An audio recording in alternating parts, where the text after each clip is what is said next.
Nature is made possible by the Corporation for Public Broadcasting and by viewers like you, your gas company, and America's natural gas industry, who have developed ways to run buses, cars, and trucks on clean natural gas in order to reduce pollution and help preserve the environment. Siemens, a whole new world of ideas in electronics and electrical engineering. Siemens, precision thinking. And by Canon, quality and innovation for the way we work and live. Canon.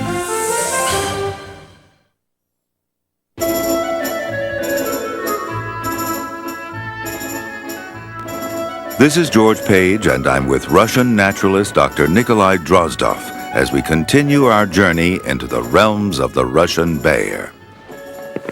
Most of us Americans think of the former USSR as a cold place, covered with snow, like this. But in this program, we go south, where in the summer we get a very different impression, because the desert there is one of the hottest and driest places on Earth. The setting? Turkmenistan, one of the newly independent republics, a southern republic on the border with Afghanistan.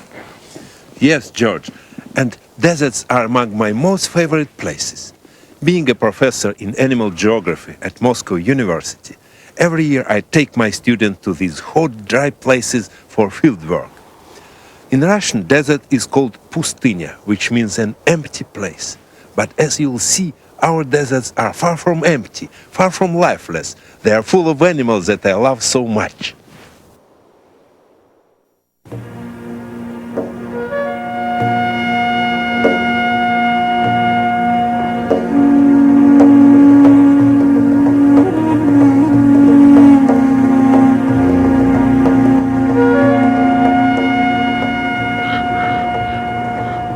The desert of Badkhiz, vast, open, ruled by the sky. For me, this is a place of great power, the physical energy of heat and light. When I come here, I feel I can touch the sun.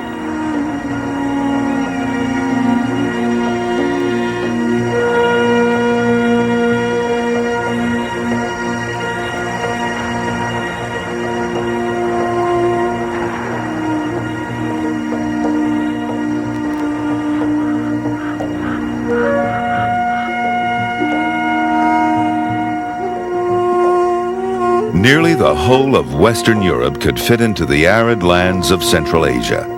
In Turkmenistan, Badkhiz is one of this vast area's most celebrated nature reserves.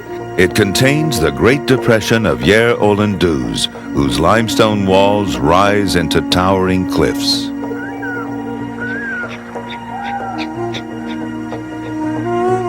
Beyond these red walls is the equivalent of an East African savanna.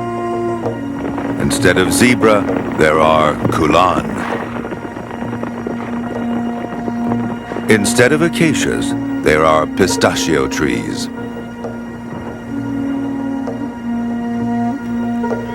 This landscape may seem parched and barren, but it's my most favorite place on earth. Each year, I bring my students to the desert. We come in spring, the time when the desert bursts with life and color.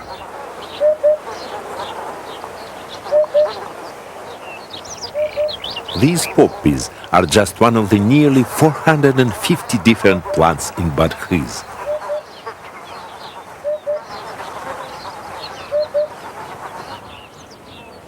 The tiny flowers of the pistachios promise nuts for the autumn.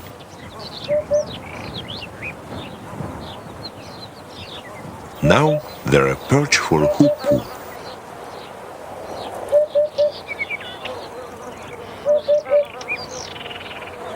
There's a flush of insects, food for spring migrants.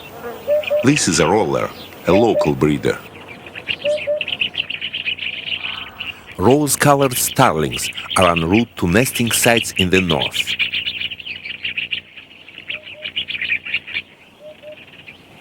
Wild tulips, the ancestors of our garden plants, bloom in the spring. They survive the scorching summer as subterranean bulbs.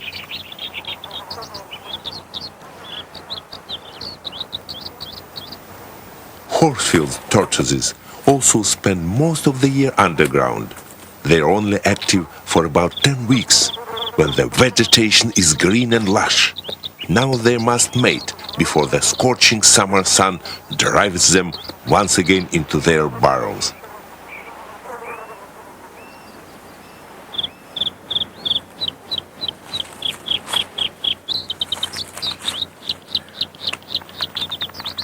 There's competition for females.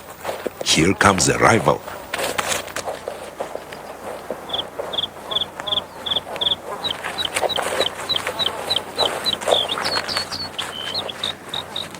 Nodding is a form of courtship.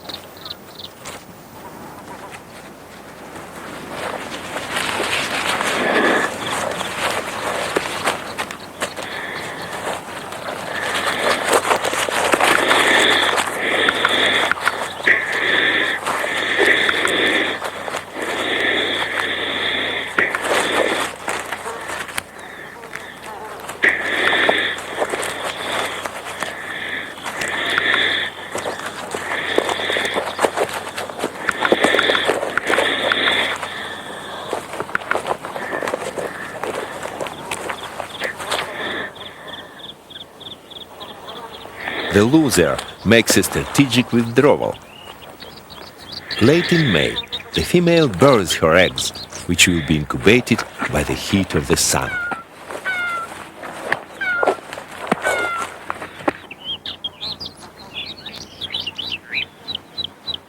Some plants put on amazing growth in a very short time. Giant fennels take only 3 weeks to hoist their flowers 6 feet into the air.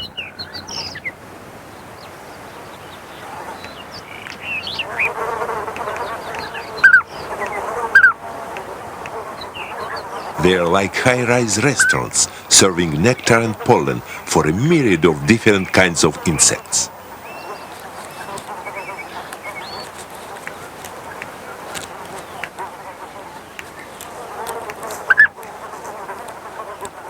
For the longhorn beetle, one of our biggest insects, the fennel is also a nursery.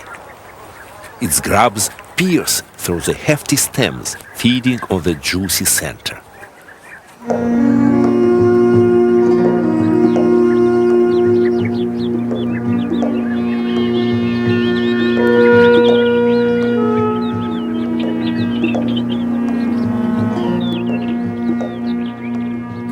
Kulan, or wild asses, once ranged all across the steppes of Asia.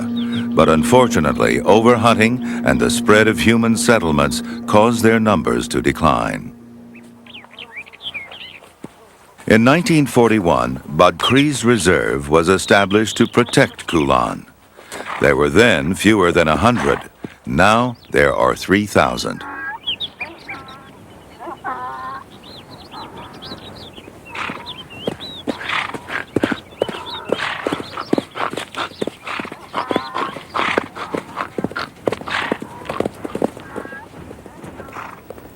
April is the mating season.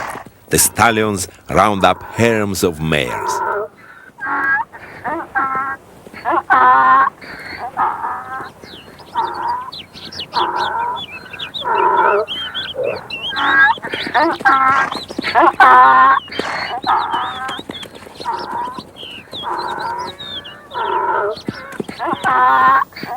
As the mares become receptive, the stallion mates with them.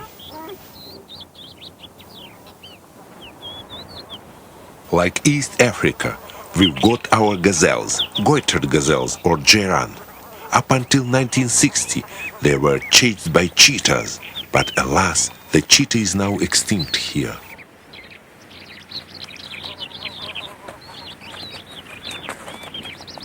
The Kulan's dung is sufficiently nutritious for scarab beetles, which hurry to carve up the succulent spoils.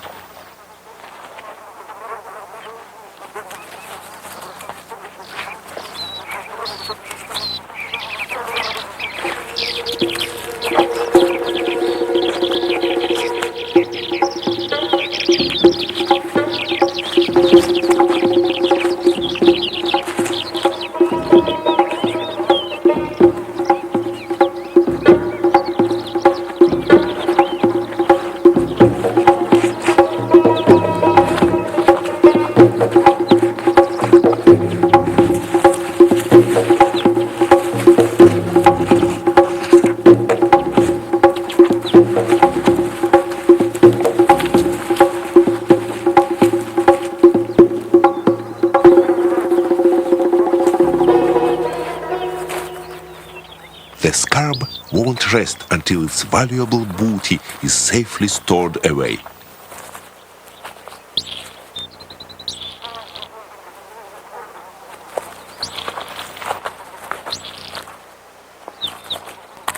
A final check for size. The legs double up as calipers, making sure that the ball of food fits the hole.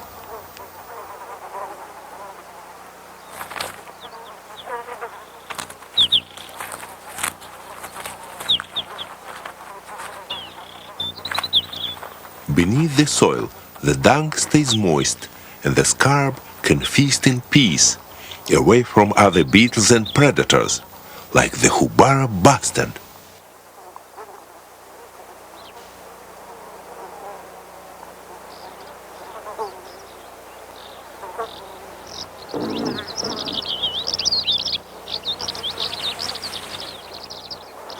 At the moment, he is preoccupied with attracting a mate.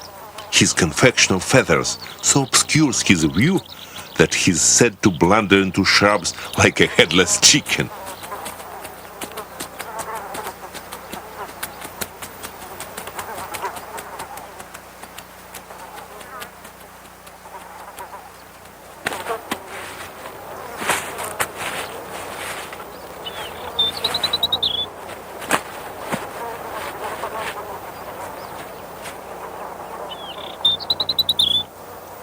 But his has its dragons.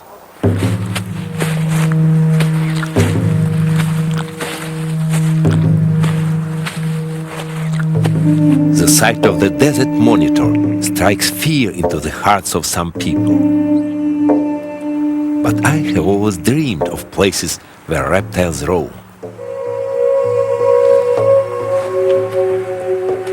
Their elegance has lured me here.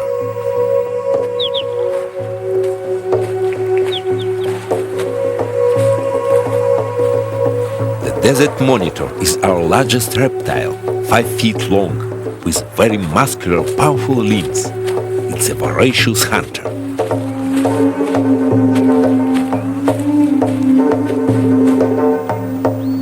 A crested lark.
The larks will lay a replacement clutch.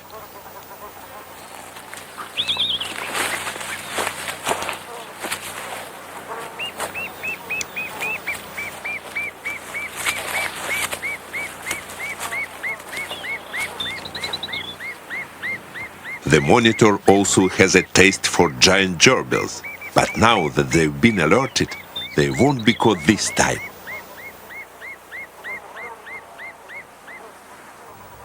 These rodents are 3 times larger than the gerbils which are kept as pets. An area the size of a football field can have 3,000 burrows.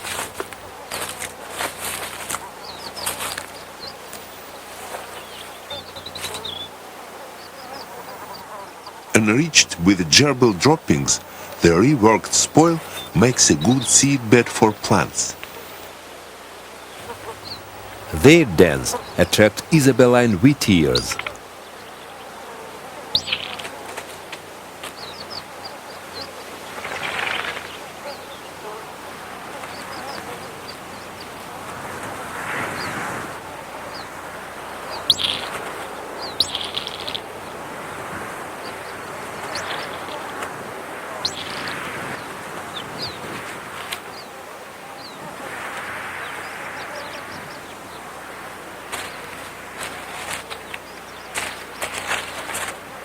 They're compulsive collectors, for good reason.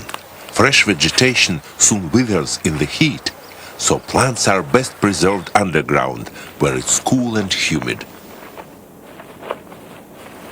Each family lives in a catacomb, with chambers for storing food, 2 miles of tunnel, and nurseries, which are especially secure.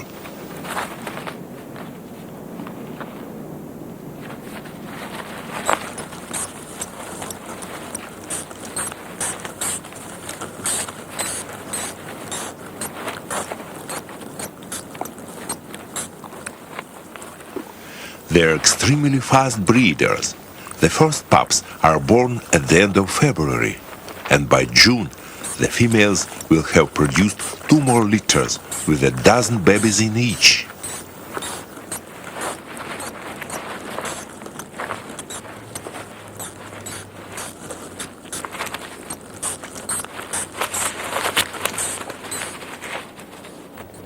In gerbil burrows, there are often babies of a different kind.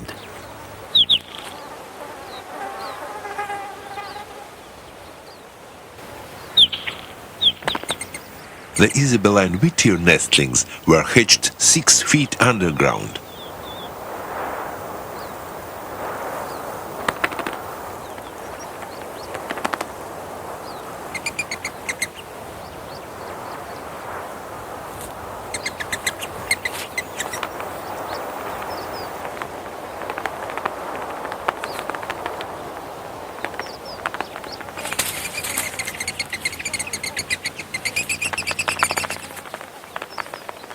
They are but one of 70 kinds of animals that make use of gerbil burrows.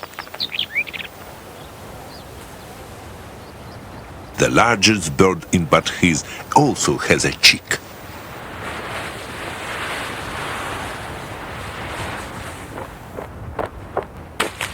The flat-topped pistachio is a suitable platform for a black vulture's nest. The male has a crop full of carrion.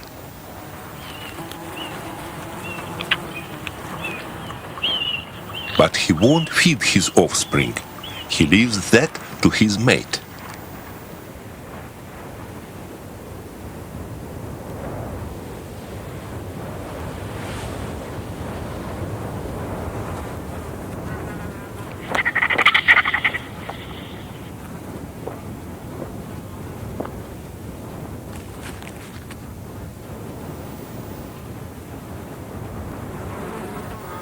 She sifts the carrion for tidbits the right size for her chick. This is not only one of the largest of our vultures, but one of the rarest. Fortunately, in Badkhiz there are 30 pairs.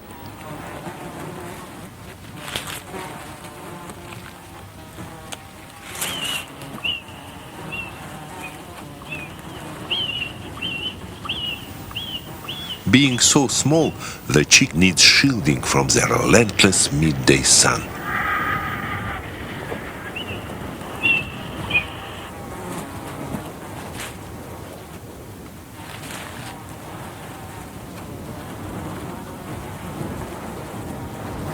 "9 feet of wing is an effective parasol. As spring gives way to summer, Badkhiz becomes hotter and drier. But it's not our driest place. Further north is our Sahara.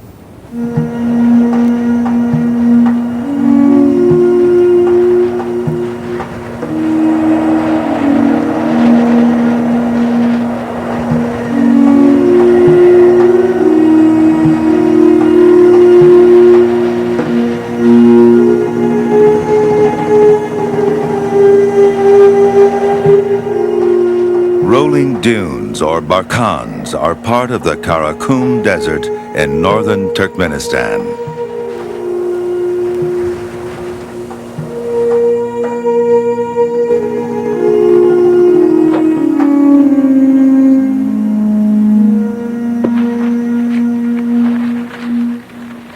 When it's moist, tiny sedges like mustard and cress sprout from the surface of the sand.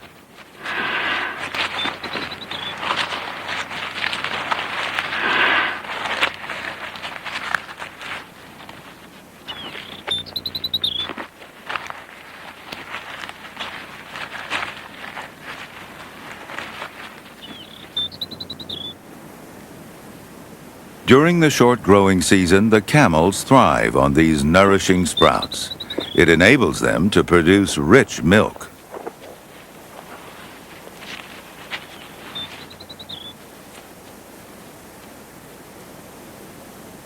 With so much desert, it's not surprising that camels do so well in Central Asia.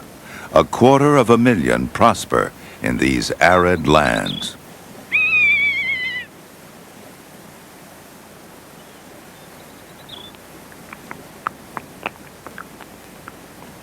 Most of them are domesticated. They're multi-purpose beasts, providing milk, wool, and meat. And the nomadic shepherds who roam the Karakum use them for transport. Their fat-tailed sheep, called karakuls, graze the desert vegetation.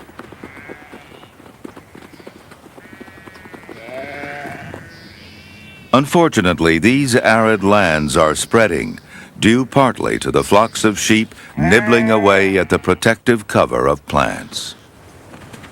The newborn lambs are especially valuable because their short, curly wool is the precious Astrahan. The lambs are not with their mothers for long.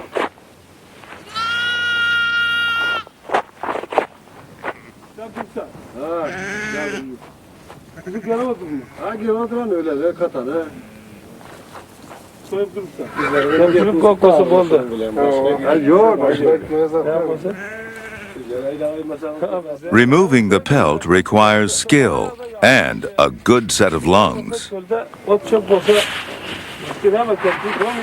The air separates the fleece from the carcass, and the delicate Astrahan can be removed undamaged.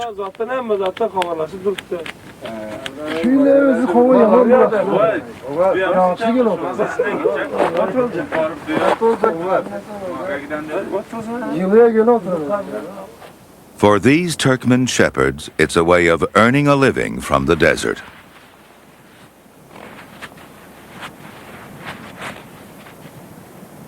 After the skins are salted and dried, they're exported to the West.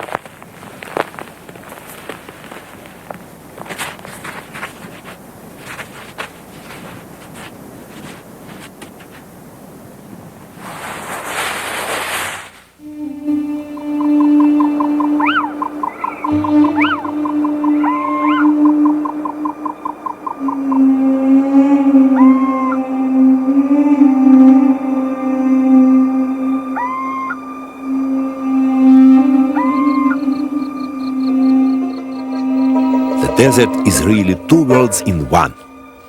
I could say I also come to the desert for the nightlife. Under cover of darkness, bizarre creatures come out of the earth. Creatures which the daytime world never sees.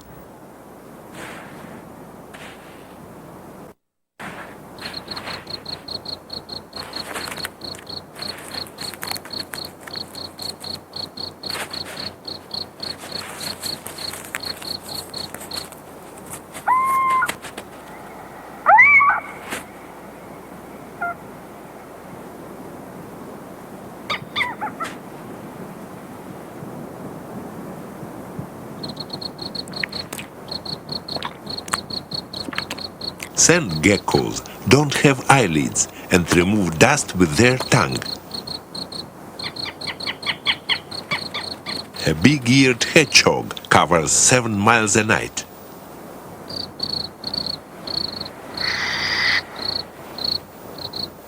The three-toed jerboa is a specialized desert mouse on stilts. It never needs to drink.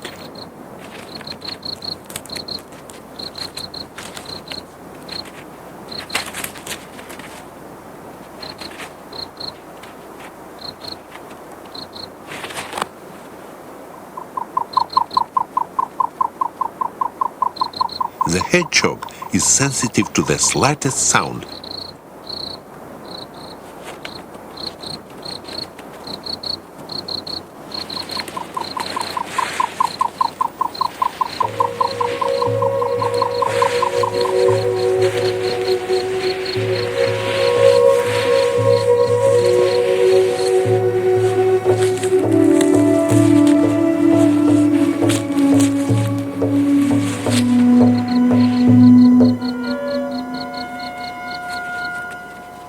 saw-scaled vipers are our most venomous snakes.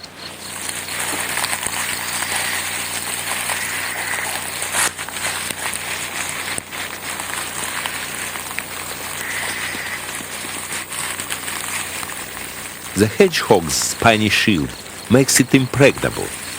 It's the snake that's in danger.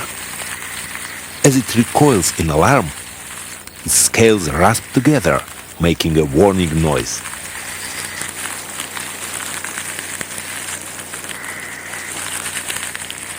Luckily for the snake, the hedgehog wasn't hungry enough to attack.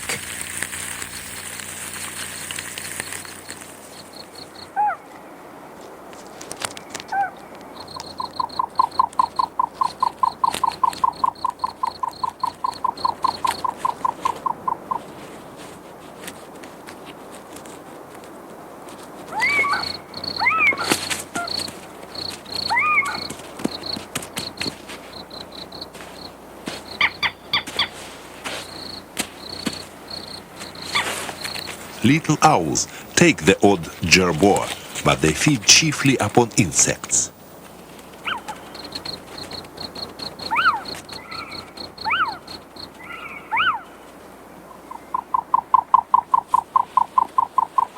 Just before dawn, the nocturnal creatures of the desert return to their cool, humid burrows.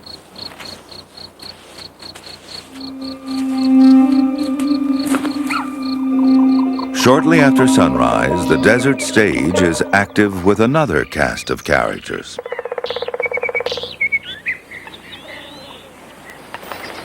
Blue-cheeked bee-eaters, one of our most exotic birds.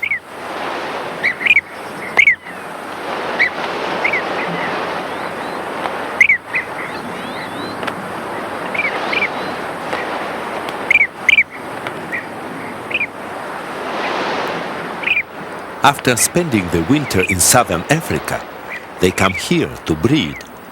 Their burrows don't have eggs yet.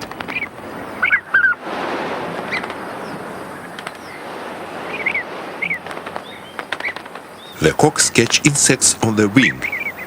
This one offers a grasshopper to his mate.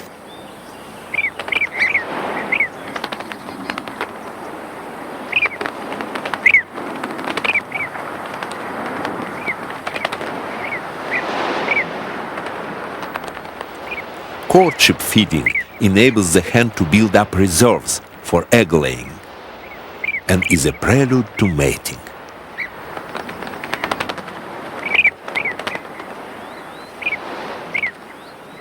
Not all insects fall prey to the bee-eaters.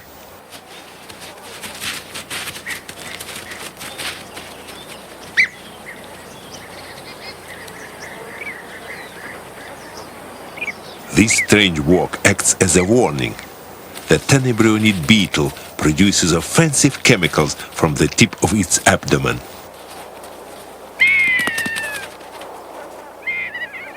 Solar-powered lizards are well designed for the desert.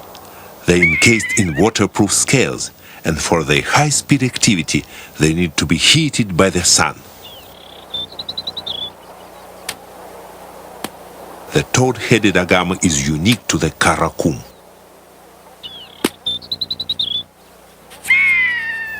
His tail is a banner, warning other males of his patch of sand.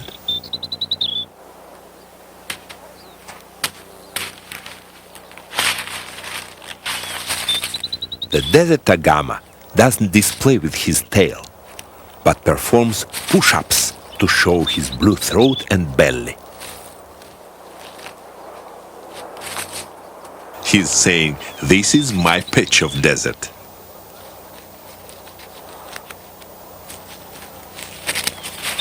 Meanwhile, smaller sand agamas compete on the ground.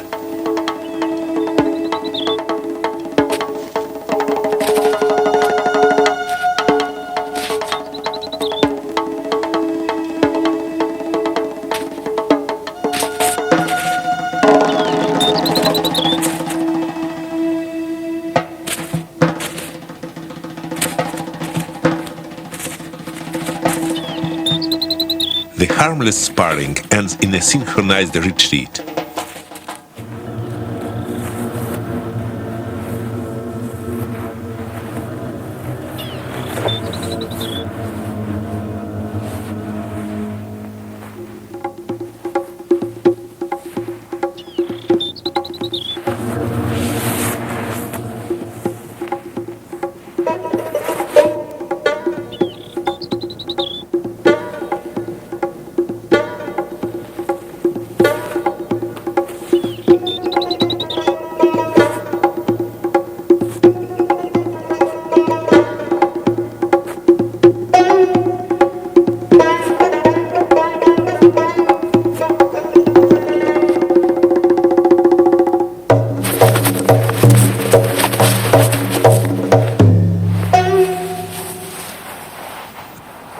The sand boa is only 8 inches long, but to a small lizard, it's deadly.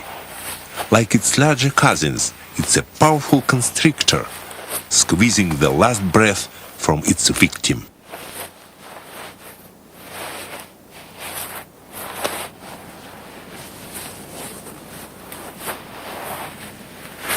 With eyes on the very top of its head, this snake is superbly designed to glide through sand and ambush its prey.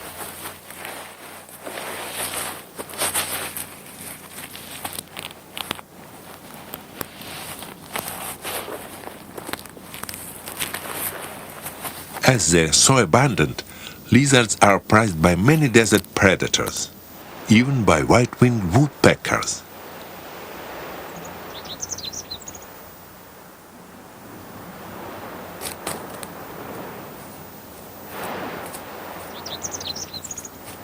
Packed with moisture and protein, the reptiles are a perfect meal for their nestlings.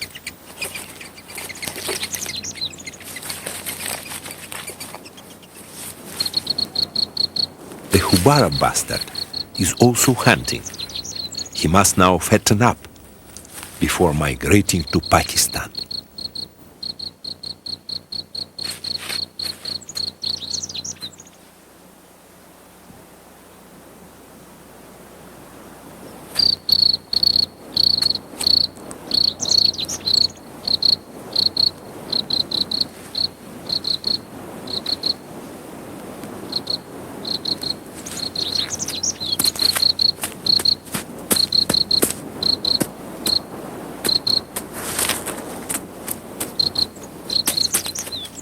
He pulverizes this harmless lizard as though it were a venomous snake.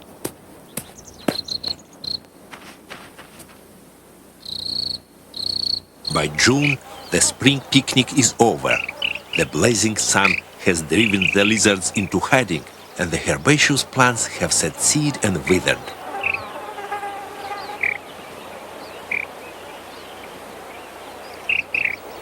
Some seeds can survive for years, waiting for rain to bring them to life. Even so, only a few will eventually germinate.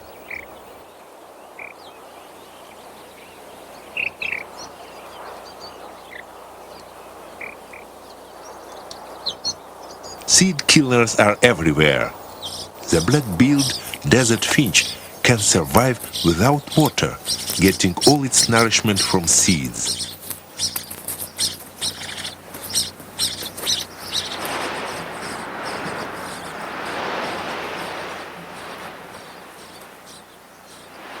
Smaller creatures also gather grain to see them through the lean time ahead.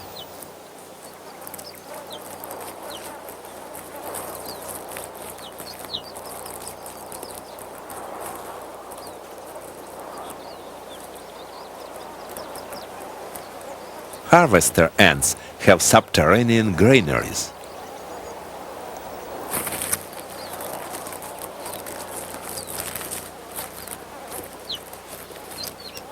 They store seeds under ideal conditions. They're experts at preserving grain, moving supplies between chambers at different depths, depending upon the temperature and the humidity.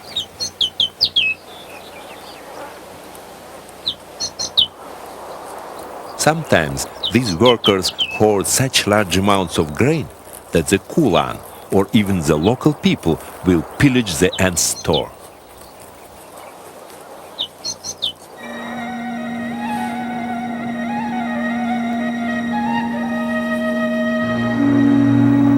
Budkris in July, the cliffs of Kiziljar.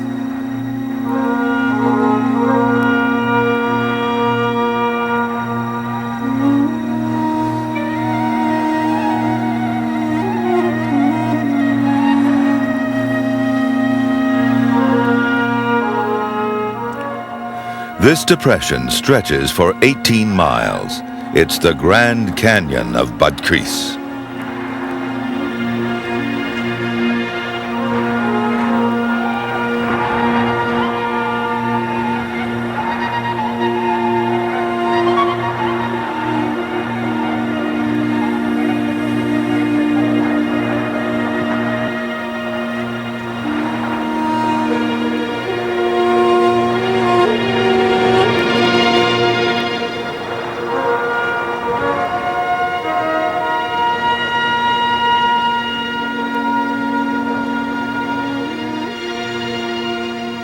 By day, the salty basin of Yer Olanduz is an inferno, with temperatures soaring to 140 degrees Fahrenheit.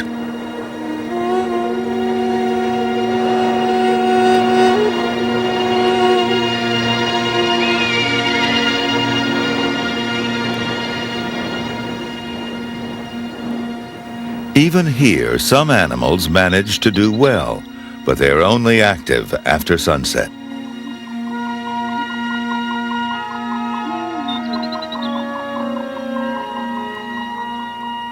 A unique insect spends the whole of its life on the salt.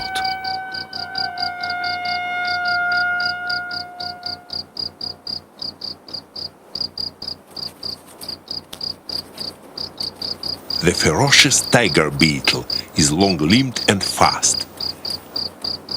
It waits for insects blown from the surrounding savanna to wander within striking distance.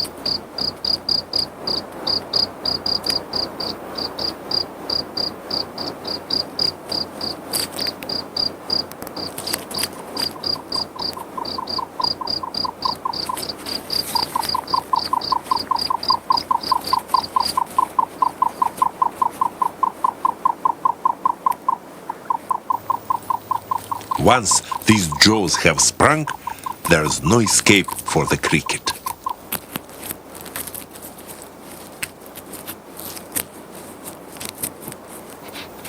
This tiny gray and white assassin is equally formidable.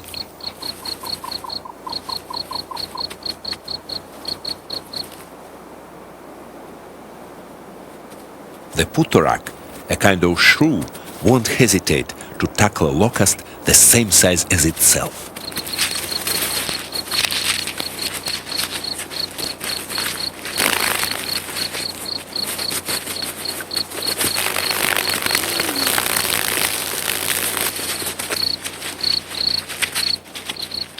The shrew, like most carnivores, gets enough moisture from the body fluids of its victims. Other animals must drink water every day.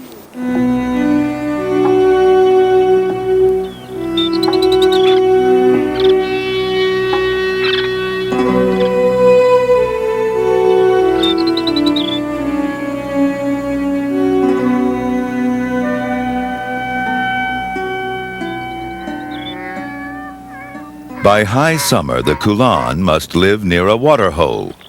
The Kushka River, which originates in Afghanistan, is reduced to a trickle, but it's still enough water for these wild asses to quench their thirst.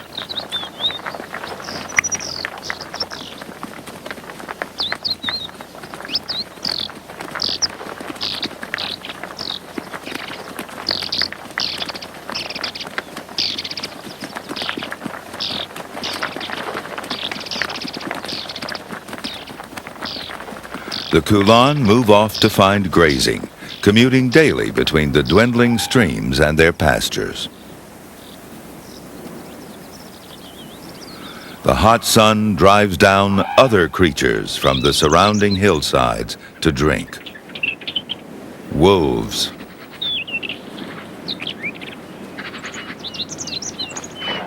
There is still so much wild land left in Russia that there are more wolves here than anywhere else in the world. They're so widespread that they're even found in these dry deserts. They stay near water holes even after drinking to wait for their favorite prey. Mouflon. These wild sheep need to drink frequently in the scorching heat and are often ambushed by wolves near watering holes.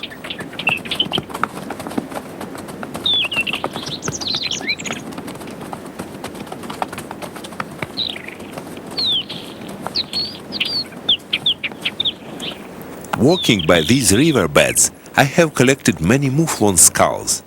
Each one had been crushed by the jaws of a wolf.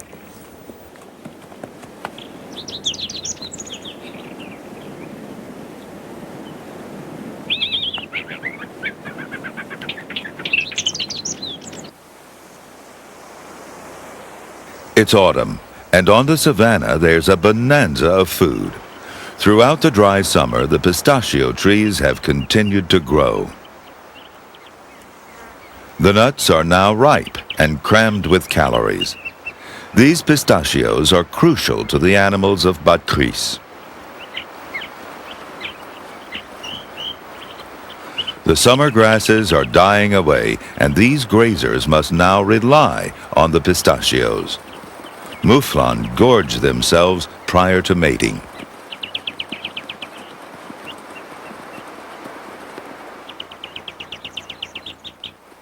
With the desert now losing its fearsome heat, Kulan need to fatten up for the impending winter.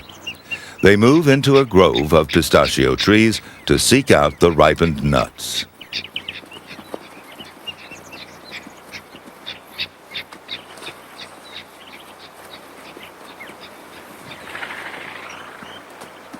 Goitered gazelles also relish the nuts. Soon it'll be their rutting season, so they need to prepare for the strenuous time ahead.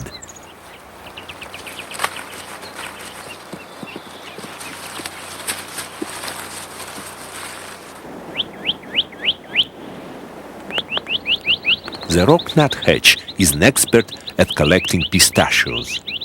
The female plasters a mud nest into the rock, which then hardens in the sun.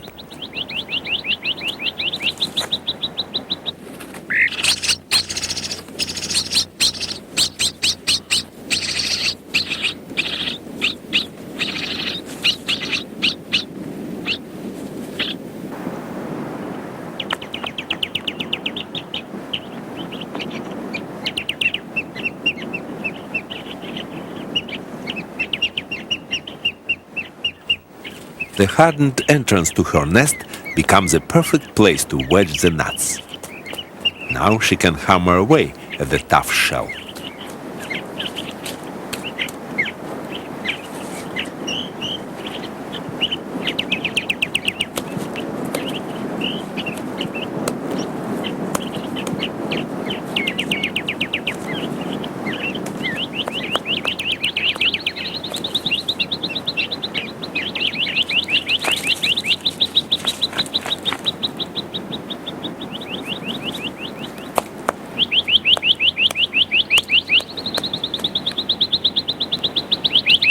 But not only animals seek the nourishing nuts.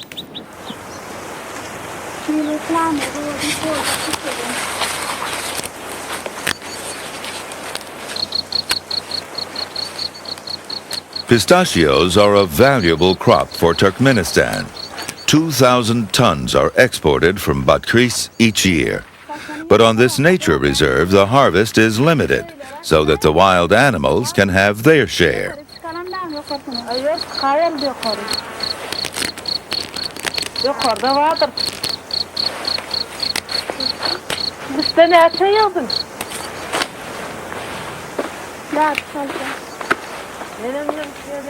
The fallen nuts soon disappear.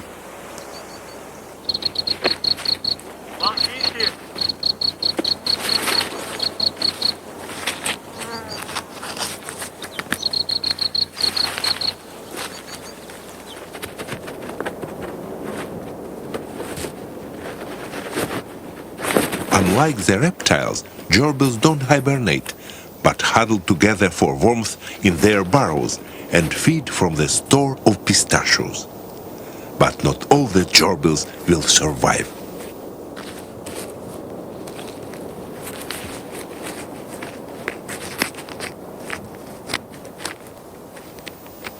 As the year draws to a close, there is still activity in the depression of Yer Oilanduz. Strange sounds echo around the canyons.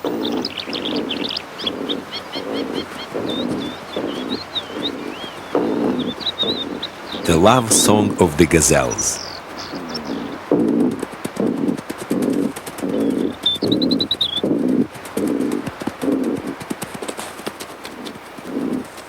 These dainty antelope get their name from the buck's swollen larynx, built as a resonating chamber to amplify his calls.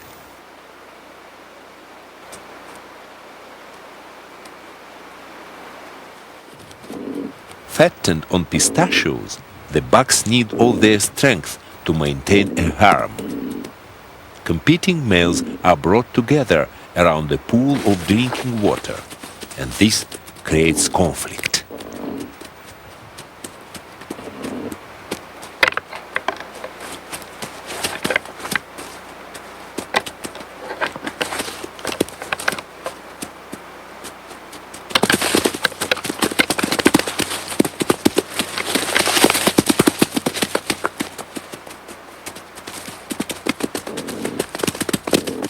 The skirmishes are short-lived, and the dominant bucks spend most of their energy rounding up females.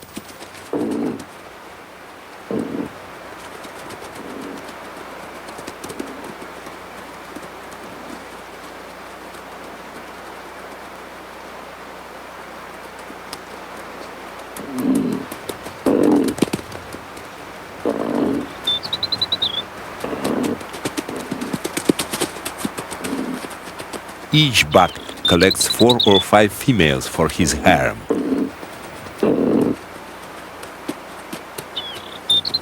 The fawns will be born next spring.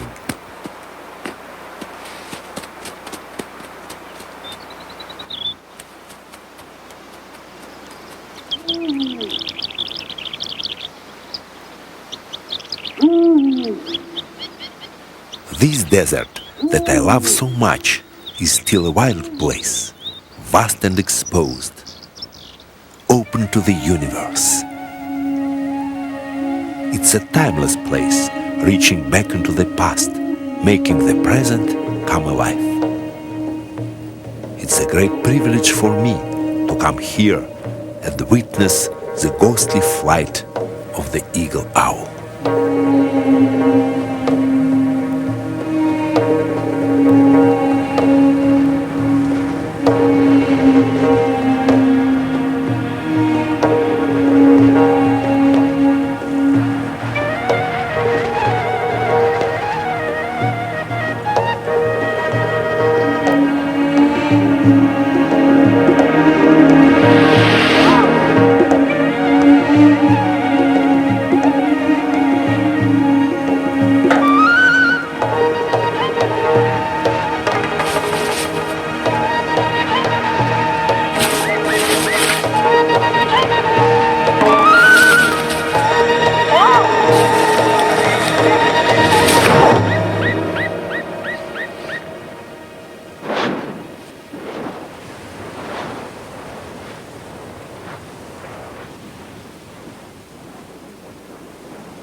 It's December.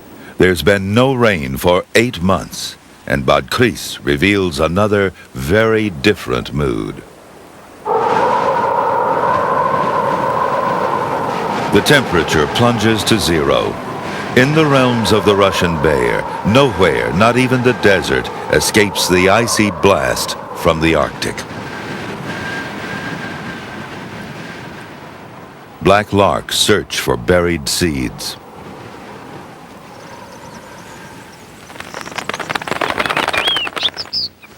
Only a few months ago, the Kulan endured the searing heat. Now they face the bitter cold in their winter coats. But this desert snow is crucial.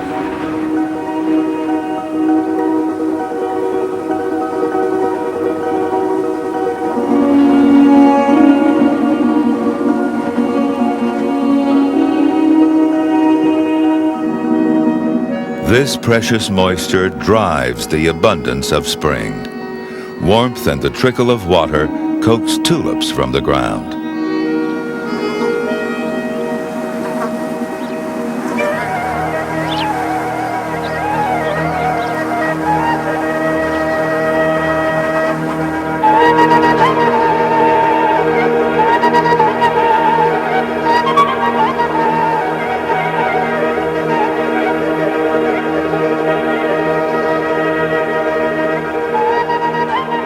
And so, for just a few brief weeks in spring, Budkrits, a scorching red desert, is transformed into a lush green wilderness.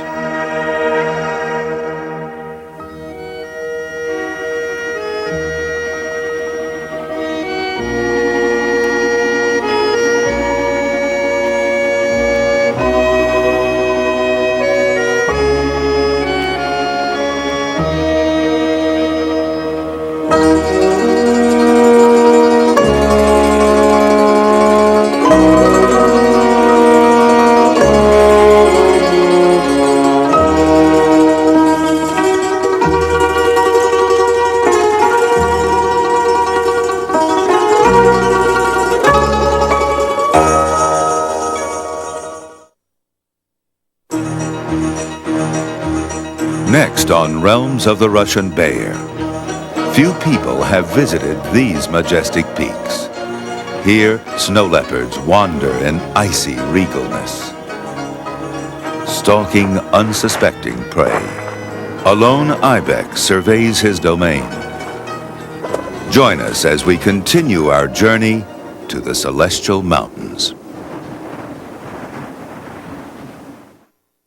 Nature is made possible by the Corporation for Public Broadcasting and by viewers like you. Siemens, a whole new world of ideas in electronics and electrical engineering.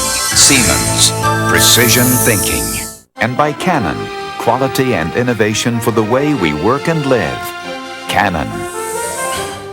And by the gas industry, helping provide cleaner air with clean gas energy.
This is PBS.